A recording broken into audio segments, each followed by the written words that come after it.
왜 하필 이 12명인가요? 제작진은 수많은 지원자들 중에서 핀셋으로 한 명 한 명을 집어서 이번 12명을 만들었습니다. 왜 이 사람들인지는 아무도 모릅니다. 그냥 영호 상이겠거니 영식 상이겠거니 그렇게만 보고 있죠. 그런데 정말 그럴까요? 모태솔로라는 공통점 외에 또 다른 비밀이 있다는 것 여러분 알고 계십니까? 한 사람씩 볼 때는요 전부 다 다른 사람입니다. 그런데 두 사람씩 붙여놓으면 이상할 정도로 정반대가 되는 것 같습니다. 그러면 제작진이 이 12명을 고른 데는 모태솔로 말고도 다른 기준이 있는 건 아닐까요? 한 명씩 살펴보다 보면 바로 보이실 겁니다. 먼저 영수부터 보도록 할까요? 자, 우리 영수님 어떤 사람일까요? 모캔디 하나에 목숨 걸어서 여자들 방 다 돌아다니고 영수님한테도 약 줄 줄 알았더니 모캔디를 들이밀죠. 모캔디 먹고 체하는 거 아닌가 모르겠어. 물론 영수님은 너무 어이가 없어서 이제 빵 터지긴 하십니다. 한번 웃기게 하는데 성공했죠. 근데 영수는 잘 보면 의도한 것 같진 않아요. 진짜 진지하게 모캔디를 주려고 막 돌아다닌 것 같아요. 검봉다리 딱 담아갖고 자, 그런 영수님 모습을 보면서 이제 끝까지 계속 이제 설명을 붙이거든요. 뭐 모캔디를 내가 갖고 온 이유는 어쩌고저쩌고 하면서 말이죠. 그 이전에도 여자들과 그 대화할 장면에서 굉장히 특이한 장면이 나옵니다. 자기 행동을 남자들과 대화할 때 반추해요. 아우, 내가 너무 말이 많았나? 아우, 내가 그때 차에서 그렇게 했어야 됐나? 근데 그것이 영수님과 차에서 대화 장면에서 그 워터파크를 말하기도 하는 등 파도 얘기를 하고요. 반추 안 하면 대화가 이제 산으로 가는 특징이 있죠. 그러면서 동시에 영수님은 내가 지금 어디서 엎어진 걸까를 계속 피드백을 스스로 계속 돌려요. 문제는 피드백을 너무 많이 돌려서 지금 자꾸 이제 대화가 워터파크로 가는 게 아니라 지금 한라산으로 가게 생겼죠.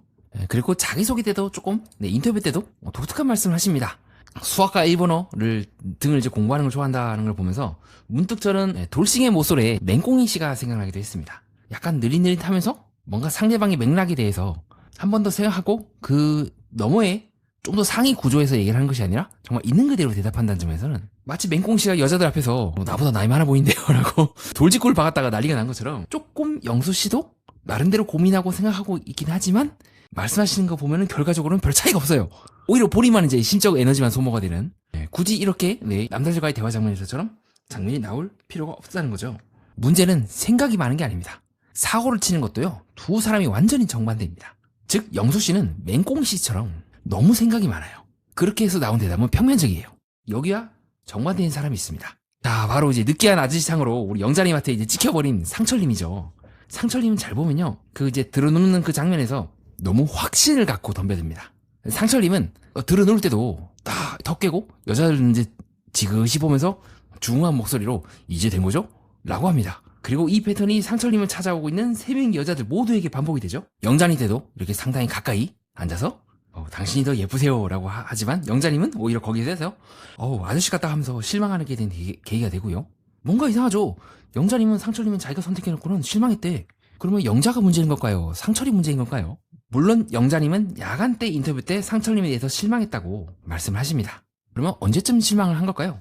저는 이때 50% 실망을 했고 나머지 50%는 상철의 진짜 모습이 나오고 있는 야간 때 50% 실망했다고 보고 있는데요.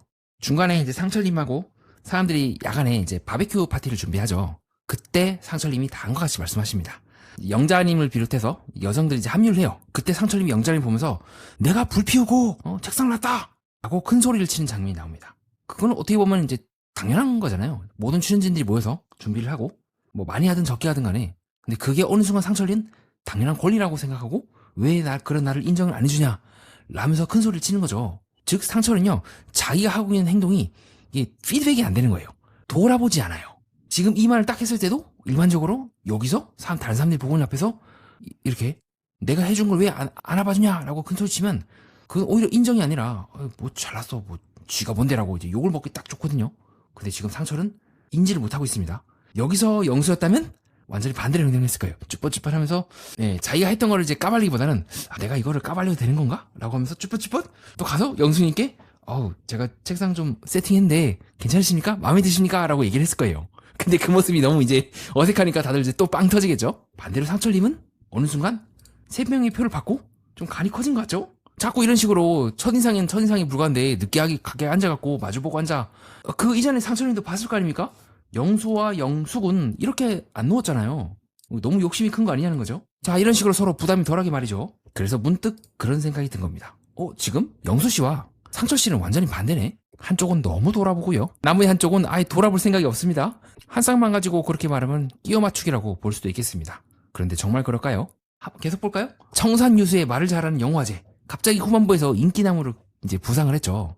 영화제가 왜 인기나무로 부상을 했는가? 그 다음 시간에 자세히 얘기할 텐데요. 아주 간략하게 설명을 드리면 그는 그래서 실제로 후반부에 가서 사람들이 둘러앉아서 게임을 하게 되면서 분위기가 후끈 달아오기도 합니다. 그래서 어떻게 보면 가장 모태솔로답지 않은 모태솔로 같아요. 비록 그가 여기 있는 사람들 중에 연애 감정을 갖고 그 이상으로 갈지는 조금 더 지켜봐야 되겠지만, 하지만 동시에 영어도 아쉬운 점이 있다면 초반에 조금 더 적극적으로 한다거나 템포를 조금 더 빠르게 갔다면 영표를 받진 않았겠죠. 어쩌면 영호 씨는 영표를 받는 게 그렇게 중요하지 않다. 중요한 거는 끝까지 가는 거야. 마지막에 내가 이제 최종 선택을 하고 커플이 되는 게 중요해라고 생각했을지 모르겠습니다. 하지만 1화를 기준으로 놓고 봤을 때는 어쨌든 영호 씨도 만에 하나 최종 선택을 한다고 한들 그 내가 최종 선택을 하고 싶어하는 여성에게 어필이 되지 못했다는 것도 중요하겠죠. 그래도 상당히 많이 다듬어져 있습니다. 가장 여기서 모태솔로 탈출 가능성이 높거나 아니다 하더라도 밖에 나가서 충분히 좀 잘 살아가실 것 같은 분이 한다면, 반대로 우리는 이제 광순이 보면서 뭔가 이제 불안해합니다. 행정고시도 붙고 되게 엘리트 재벌인데 왜 방송에서는 저렇게 뭔가 연예시장에서는 전혀 먹히지 않는 모습을 할까? 그리고 저번에 제가 광수님께 설명드렸던 것처럼 광수님은 자기 자신의 욕망이 구체적으로 뭔지 잘 모르겠어요. 그래서 광수님이 그 말씀하셨던 내용을 쫙 들어보면요, 이 사람은 연애를 하러 나온 건지 아니면 연애를 하는 그 커리큘럼이나 스케줄을 따라 나온 건지 좀 헷갈려요. 그래서 실제로 광수님도 함께 영신님과 함께 이제 가죠. 자, 그래서 이때도 영신님과 함께 게임을 하지만 광수님은 계속 앉아만 있지 뭔가 특정한 행동을 하는 것 같지가 않아요. 마치 누가 지시를 하거나 하지 않다면 움직이지 않는 것처럼 말이죠. 물론 광수님이 먼저 나서긴 했어요. 아우, 나 여기 가만히 있으면 안 되겠다, 뭐라도 해야겠다 하면서 움직였지만 그 뭐라도 해야겠다의 그 느낌이, 아, 영표 받았으니까 내가 뭔가 슬프네라는 느낌보다는 여기에 나왔고 여기 나왔으면 짝을 찾아야 되고 그래서 내가 움직여야 된다는 느낌을 저는 더 많이 받았던 것 같아요. 자, 이러한 광순이의 모습은 저는 초반부에 힘을 숨긴 상태였다가 후반부 가서 제가 한번 해보겠습니다 해가지고 사이사 딱 맞고 매력을 확 보여줬던, 능수능란하게 자기를 드러낸 타이밍과 아닐 타이밍을 조절하고 있는 영혼인가 상당히 반대된다고 느껴요. 내가 왜 시작해야 되는지 모르고 나거나 그 타이밍을 알고 조절하는, 동시에 영혼님의 지나친 적극성이 과잉으로 변질될 수 있다는 점에서도 계속해서 주변의 상황을 읽고 어떻게 보면 신중하다 싶을 정도로 차분한 광수님에게 괜찮은 점일 수도 있다는 겁니다. 영수와 상철만 반대인 줄 알았는데 영호랑 광수도 비슷한 것 같습니다.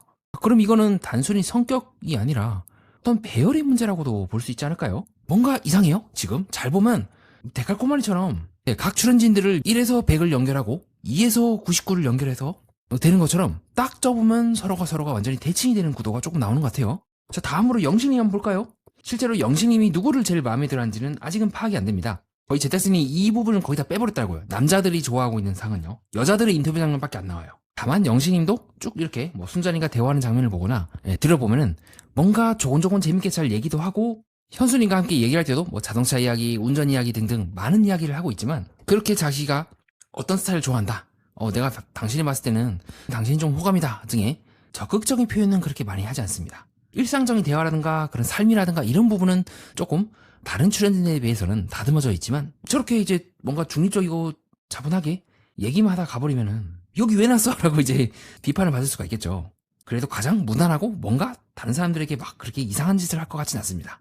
신중하고 조용한 측면에서는 약간 나는 솔로 26기 상철님과도 좀 비슷한 부분이 있죠. 저 이야기를 이제 쭉 들으셨으면, 자, 그럼 영신님이 이제 대칭되는 사람이 누구인지 여러분도 감을 잡으셨을 겁니다. 자, 바로 영철님이 되겠죠. 자, 영철님은요, 현재까지 제가 보는 관점에서는요, 너무 급해요. 자, 어느 정도로 이제 급하냐면요, 자, 영철님, 우리 옥수님이 선택을 했죠. 근데 옥수님이 어떤 스타일인지 알 수가 있을까요? 그걸 알기 위해서 이제 누워갖고 대화해보라고 한 거잖아요. 그때 영철님이 이제 김밥 얘기를 하고 이런저런 얘기를 하다가 갑자기 급발진을 합니다. 처음에 옥수는 이제 자상한 부분, 쓰레기를 들고 있는 게 불편할까봐 센스있게 수고한 영철에게 그런 로망이 있다라고 생각했는데, 그래서 영철이 여기서부터 급발진을 하기 시작해요. 아까들 캐리어 2개 오셔서 뛰쳐나갈까 하다가 혼자서 너무 힘들어 보이셔서 도와드리고 싶은데, 자, 이거는 자상함이랑 조금은 다르죠. 근데 상철의 실수랑 좀 달라요. 상철은 내가 이렇게까지 했는데 왜 안 알아봐? 라는 태도로 오히려 영자에게 짜게 식어버렸다면, 지금 영철은 옥순이 자기를 선택했다는 거에 지금 2배, 3배, 4배, 5배 자기 생각과 그런 것들을 막, 옥순은 그냥 말한 거예요. 무슨 김밥 드셨어요? 근데 일반 김밥이다 라고 초면인 사람이 그렇게 얘기하면 뭐야? 라고 생각하지 않을까요? 자, 그래서 옥순이 반응이 굉장히 떨떠름합니다. 네 하면서 그냥 옥순은 벌떡 일어나가지고 가버리더라고요. 그리고 이후에도 옥순과 그 영철의 관계를 잘 추적을 해보면요, 아예 관심이 옥순님이 아예 없는 건 아니나 뭔가 조금 떨어졌다는 느낌? 그리고 실제로도 옥수님도 네, 영철님과 차를 타고 갈 때도 왜 이렇게 천천히 가냐? 영철님은 소방관이다 보니까 어르신들 튀어나온 걸 걱정해서 천천히 간다면 반대로 옥수는 이제 2번 묻거든요? 왜 천천히 갈까? 그래도 나를 우선시해서 배려해야 되는 건 아닌가? 라고 영식님이 뭔가 적극적이진 않지만 그래도 뭔가 기복이 고조가 그렇게 크지 않다면 반대로 영철님은 상당히 좀 고조가 있는 편이죠. 한 명은 너무 안 나가고요. 한 명은 너무 빨리 나가는 것 같습니다. 이 부분 또한 저는 영신과 영철님이 데칼코마니처럼 서로 딱 겹치는 관계이지 않을까라고 보는 지점입니다. 한 쌍만 그렇다면 우연. 그런데 두 쌍부터는 상당히 흥미롭고요. 세 쌍이면 이제는 질문이 달라지겠죠. 즉 남자 출연진들을 쭉 보니까요. 아 이거는 우연히 놓은 것 같진 않다. 어쩌면 각자가 서로 상보적인 즉 서로 보완을 하면서 성장하는 그 드라마도 같이 심어놓은 게 아닐까. 단순히 모태솔로라고 해서 이 사람들이 이상한 짓 할 거다. 빌런 짓 할 거다. 뭐 그런 것도 있겠지만 그 빌런 짓을 해놓고 어떻게 이들이 변화하는지를 같이 서로가 서로를 보면서 달라지게끔 세팅했다고 보는 지점이기도 합니다. 남자들만 이렇다면 우연이라고 볼 수가 있겠죠. 근데 만에 하나 여자들도 그렇다면요. 서로가 서로를 보면서요. 자기의 반대편, 극단을 발견하게 만든 거라고도 볼 수가 있지 않을까요? 이러한 이제 저희 생각이 맞기 위해서는 그러면 이제 여자 출연진들 또한 같은 원리로 세팅이 되는지 확인하면 되겠죠. 그러면 영순이가 반대되는 사람은 현순이일 겁니다. 마침 근데 두 분이서 또 같이 차를 탔죠? 참, 그쵸? 희한하게도 말이죠. 영숙님은 멀미가 난다고 어떻게 보면 그 멀미를 이유로 나에게 약을 좀 사다 줬으면 하는 바람이 있을지도 모르겠어요. 반대로 현숙님은 굉장히 적극적으로 우리 혀를 막 굴리면서 악센 하면서 벙주르 하면서 막 이제 우리 영신님과 대화를 하기도 하고요. 뭔가 좀 느낌이 다르죠? 영숙님은 적극적인 듯 하지만 막상 앞에서는 또 순간 웃다가 그 웃음을 사라지게 하는 것처럼 그렇다면 반대로 현수님은 되게 적극적이죠. 일직선이에요. 마음에 들어. 괜찮아. 나에게 캐리어 대신 자기 차기 실어준 영호를 보면서도 괜찮게 본다고 보고요. 대놓고 우리 현수님 말하잖아요. 영호님? 영호님 하면서. 그리고 그걸 보면서 옆에 있던 영자님이 이 언니 왜 그래 하면서 툭 치더라고요. 되게 적극적이에요. 솔직하고 나는 너를 좋아를 얼굴에 충분히 그리고 여러 가지 방법으로 드러내는 스타일이란다면 반대로 영수님은 좋아함을 있는 그대로 잘 표현하지 못하는 속으로 이제 계속 꽁치죠. 생각하고 또 생각하고 이러지 않을까 저러지 않을까라는 차이점이 있다고 봅니다. 자, 그럼 이제 순자님은 어떨까요? 순자님도 비슷하죠. 좀 직선적이죠. 근데 현순인과는 좀 다른 직선이에요. 좀 차분하게 얘기한 듯 하면서도 현순인처럼 이제 확 좋아서 확 가고 그렇다기보다는 조금은 덤덤합니다. 그래서 영신님과 함께 있을 때도 이거 어떻게 놓아야 되지? 라고 얘기한다거나 무슨 말 해야 되지? 머리는 언제부터 기르셨나요? 라고 하는 등 조금은 자기 안에 있는 속마음을 내가 관심 있는 남자를 하더라도 있는 그대로 좀 꺼내긴 해요. 조금 피곤하긴 한데 재밌는 것 같다. 그리고 되게 구체적으로 얘기를 하죠. 청순한 이미지, 외꺼풀, 편안한 미소를 가진 사람이라고 하는 등 즉 순자는 어색해도 말하고요. 영자는 감정을 숨겼다가 인터뷰에서 말하는 스타일인 것 같습니다. 영자님 같은 경우는 약간 조금 부끄러움을 타시죠.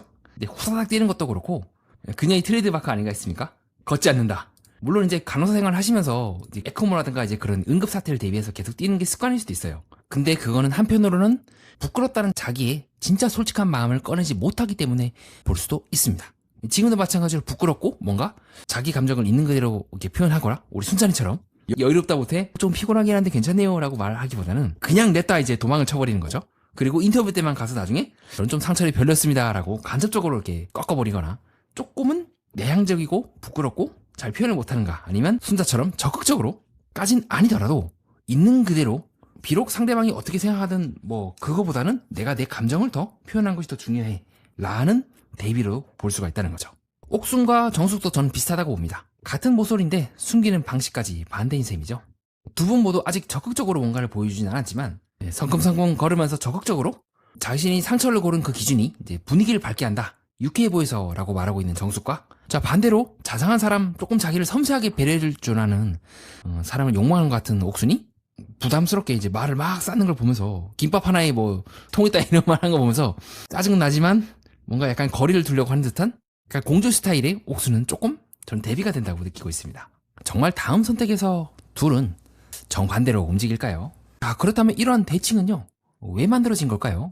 다른 연포에서처럼 이 모태솔로들에게는 가이드가 붙지 않습니까? 그래서 유명 연예인들이 나와서 코칭도 하고 이런저런 이야기도 하는데 나는 솔로는 그게 안 된단 말이죠. 이 뭐 데프콘이나 이런 사람들 MC들은 빠진단 말이에요. 설명만 하고 그러면 이 모쏠들이 정말 기이한 행동을 했을 때 잡아줄 수 있거나 혹은 자기가 뭔가 행동을 할 때 하면서 멈칫할 수 있는 사람들은 누가 있을까라고 했을 때 바로 다른 출연진들 보고 그 역할을 시키면 되겠네 라고도 볼 수 있지 않을까요? 어쩌면 이 사람들에게 필요한 건 연애 기술이 아닐지도 모릅니다. 너무 생각하는 사람은 생각하지 않는 사람을 보게 되고요. 너무 급한 사람은 기다리는 사람을 보게 되고요. 표현하지 못하는 사람은 적극적으로 표현하는 사람을 보게 되면서 각자 상대를 통해서 자기 자신의 모습을 알게 되는 거죠. 사람은 자기 단점보다 다른 사람의 단점을 훨씬 쉽게 보는 경향이 있습니다. 그런데 이상하게도 그 사람을 오래 보다 보면 결국 자기 쪽에 있는 극단도 같이 모이기 시작하죠. 그래서 저는 이번 33기가 단순히 모태솔로가 커플이 되는 이야기로만은 보지 않습니다. 서로가 서로의 거울이 되면서 자기가 어떤 사람인지 처음으로 알아가는 이야기가 될 수도 있죠. 한때 모태솔로였다가 연인을 만나고 이별을 하고 결혼을 하게 되고 아이를 낳게 되는 우리들의 모습처럼 말입니다. 자, 그렇다면 다음 선택에서 정말 이 대칭이 깨지는지 아니면 더 선명해지는지 같이 보도록 하겠습니다. 이상입니다. 끝까지 봐주신 여러분, 구독과 좋아요, 하이프 가볍게 부탁드립니다. 연애 프로그램과 인간의 마음, 그리고 세계의 또 다른 면을 깊이 탐구해보고자 하는 채널 매니아와 여러분은 뜻깊은 시간을 보냈습니다.